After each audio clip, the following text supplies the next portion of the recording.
السلام عليكم ورحمة الله وبركاته. حلقة جديدة في كرة مع المصري. عنوان حلقتنا النهاردة يا جماعة حلقة نارية بالعيار التقيل قوي. ليه؟ علشان هنتكلم فيها في كل حاجة. هنحلل طبعا مباريات الدوري المصري الممتاز، وفي نفس الوقت في مواضيع كتير حصلت الأيام اللي فاتت. في البداية شفنا امبارح مباراة النادي الأهلي مع فاركو ونادي الزمالك مع حرس الحدود.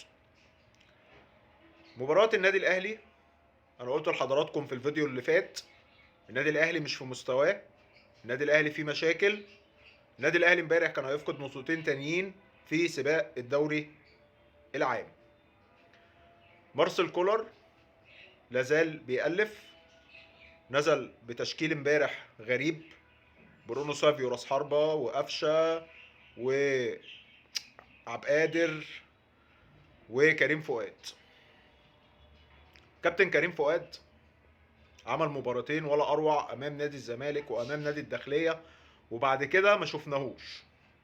معرفش بقى هل ده ثقه ولا عشان الناس نفخت فيه، فبعد كده ما لقيناش كريم. فينك يا كريم؟ مستوى مفيش. وبالرغم من كده مارسيل كولر لازال متمسك بيه. ماشي، مفيش مشكله. برونو سافيو يلعب راس حربه، دي غريبه. النادي الاهلي امبارح كان هيضيع نقطتين بعد ما تقدم بالهدف الاول عن طريق عبد القادر من اسيست ولا اروع لعلي معلول اللي هو حاليا هو اللي شايل الفرقه. اتفاجئنا كلنا ان فاركو اتعادل والمباراه اتأزمت، ومارسيل كولر بيبتدي التبديلات في الدقيقه 78. طب حضرتك قاعد طول الشوط التاني بتعمل ايه؟ فكره يا جماعه، انا قلت قبل كده والله انا اهلاوي، يعني انا اهلاوي. عشان في ناس ممكن تفكر ان انا مثلا زملكاوي فطالع بقطع في الاهلي، لا انا بقول الحق. انا ما عنديش بقى تطبيل ولا عندي الكلام ده، ما بطبلش. الاهلي لو كويس هقول النادي الاهلي كويس وزي الفل وتمام. نادي الزمالك فوق دماغي والزملكاويه كلهم فوق دماغي. انا بتكلم بما يرضي الله، لا بطبل لحد على حساب حد ولا انا تبع حساب حد اصلا. ومعلش محدش هينفعني في حاجه. انا بتكلم من اللي انا شايفه واللي حضراتكم شايفينه. هل ده مستوى النادي الاهلي؟ النادي الاهلي لحد دلوقتي ما اقنعنيش غير في مباراه السوبر امام الزمالك ومباراه الداخليه. النادي الاهلي ساعتها بصراحه كان عامل كل حاجه، والشوط الاول في مباراه غزل المحله. غير كده النادي الاهلي لا، وحش. مارسيل كولر لحد دلوقتي مش عارف يلم الفرقه، مفيش تشكيل ثابت. بيعمل روتيشن ممكن عشان ضغط المباريات، لكن اللعيبه مش عارف مالها. لعيبه الاهلي بجد مش عارف مالها. وفي مشكله كبيره ان النادي الاهلي كل ما بيتقدم بيدخل فيه هدف التعادل ويأزم المباراه. حصلت في مباراه فيوتشر وانا اتكلمت مع حضراتكم فيها وقلت ان النادي الاهلي فيه مشكله كبيره يا جماعه. الاهلي دفاعه وحش. وفعلا امبارح الهدف بتاع فاركو ما يدخلش في فريق صغير، ما يدخلش في مركز شباب. 2-5 ويجيبوا جول ازاي؟ النادي الاهلي لازم يفوق، لازم اللعيبه تلم نفسها ويلعبوا برجوله وروح الفانيلا الحمراء اللي احنا متعودين عليها، والرجوله في الاداء وفي الملعب. دي النصيحه اللي اقدر اقولها للاعبي النادي الاهلي، علشان الفتره الجايه فتره صعبه جدا على النادي الاهلي. النادي الاهلي داخل في معمعه كرويه، داخل في دوري ابطال افريقيا، كاس عالم انديه، مباريات الدوري اللي فاضله الفتره الجايه.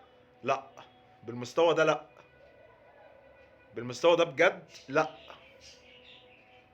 اتمنى ان اللعيبه تفوق، واتمنى ان احنا نرجع نشوف النادي الاهلي من تاني، النادي الشرس في الكوره، شرس كرويا. الاهلي كان بينزل يخلص في اول نص ساعه، يعني النادي الاهلي كان بيجيب الجول يجيب التاني وراه والتالت خلاص الماتش خلص.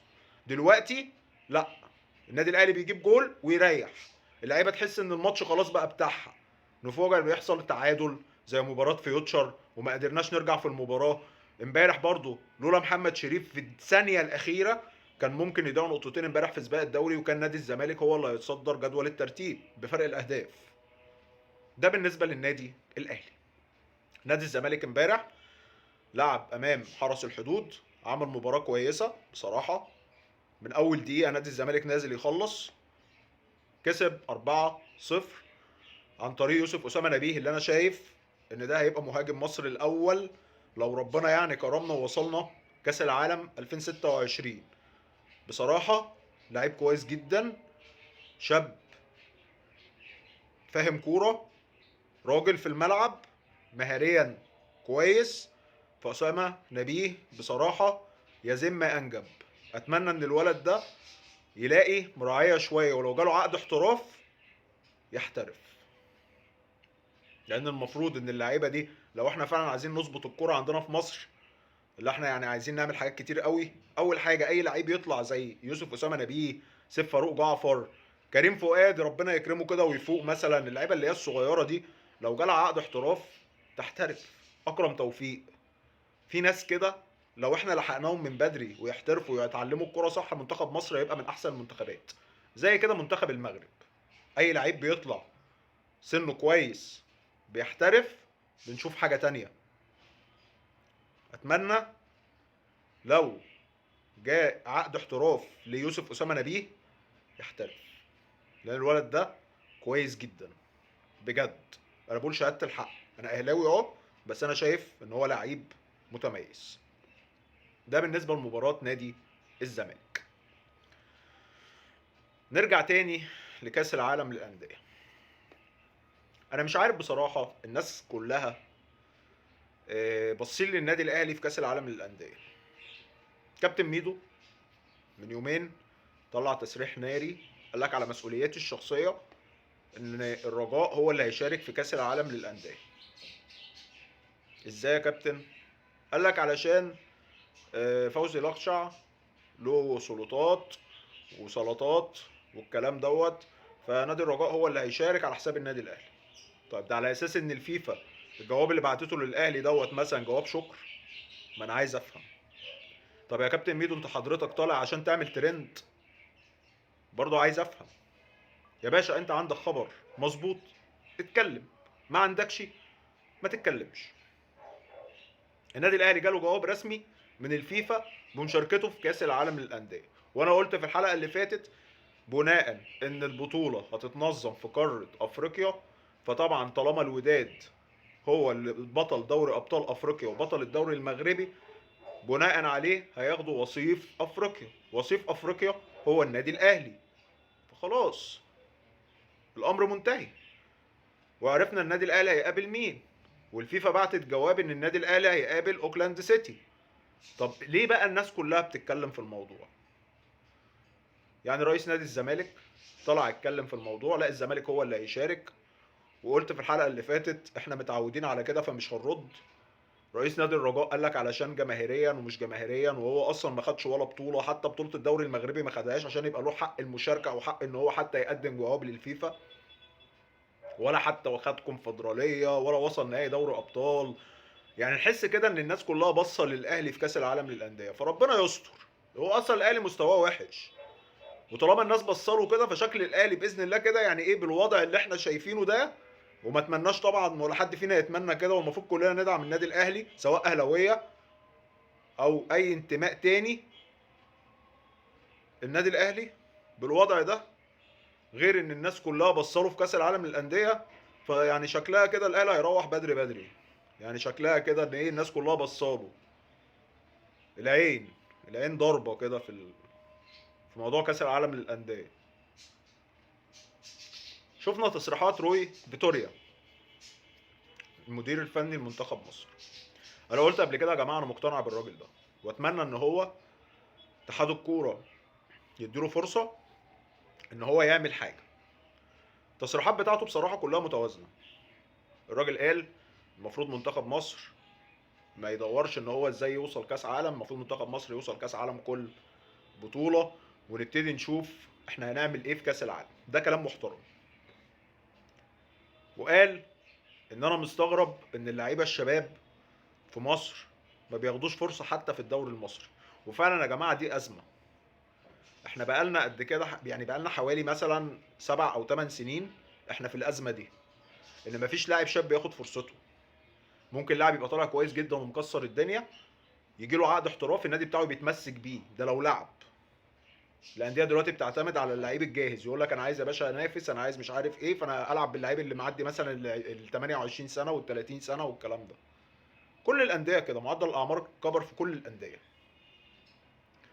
مفيش لاعب لغايه دلوقتي ظاهر.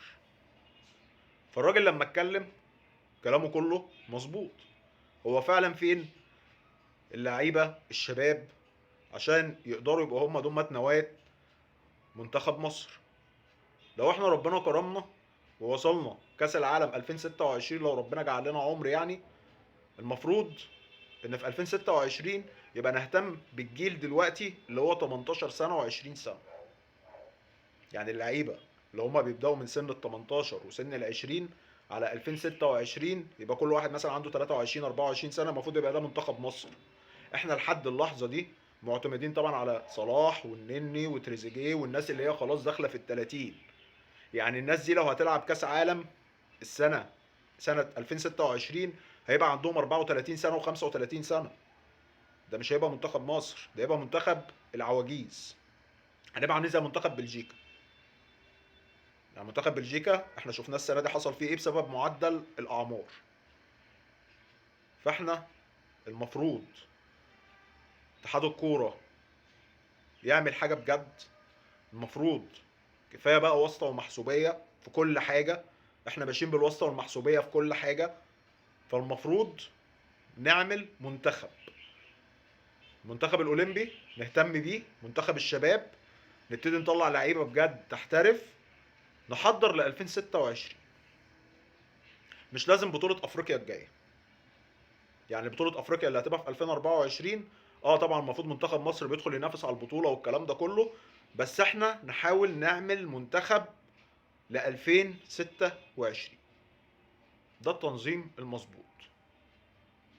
انا عارف طبعا ان كل الكلام ده في الهوا ومحدش هيعمل حاجه، وهنفضل زي ما احنا في نفس الكلام، يعني اللي هو زي ما احنا ماشيين كده كلها بالحب وبالمحسوبيه وبالواسطه معروفه يعني. فربنا يستر، بجد ربنا يستر. المفروض ادارات الانديه تكون عقليه محترفه. كل ادارات الانديه، مفيش حاجه اسمها احنا ممشيينها كده ايه، انا رئيس النادي فانا اللي هقول كل حاجه وانا اللي هعمل وانا اللي هسوي. زي كل حاجه دي بتحصل عندنا في مصر، مش موجوده في اي دوله تانية. المفروض كله يتكاتف من اجل منتخب مصر. كل الناس تتجمع من اجل منتخب مصر. انا واحد من الناس بتمنى ان اشوف منتخب بلدي زي منتخب المغرب. احنا المفروض ان احنا كلنا يا جماعه غيرانين، مش غيرانين ان احنا بنحقد على منتخب المغرب، بالعكس احنا كلنا كنا بندعم منتخب المغرب. احنا غيرانين على نفسنا، احنا عايزين نبقى احنا زي منتخب المغرب، احنا مش اقل على فكره. وعندنا مواهب في كل مكان. حد يكتشف المواهب دي، حد يهتم باللعيبه دي، يبقى في سقف للعيبه. مش اقل لعيب دلوقتي ب 30 ب 35 مليون، وسوري يعني والله ما يسوى 2 مليون. المفروض نظبط الكوره عندنا في مصر. كده يا جماعه نكون وصلنا لنهايه حلقتنا. اتمنى ان تكون الحلقه عجبت حضراتكم، وما تنسوش الدعم والاشتراك في القناه. والسلام عليكم ورحمه الله وبركاته.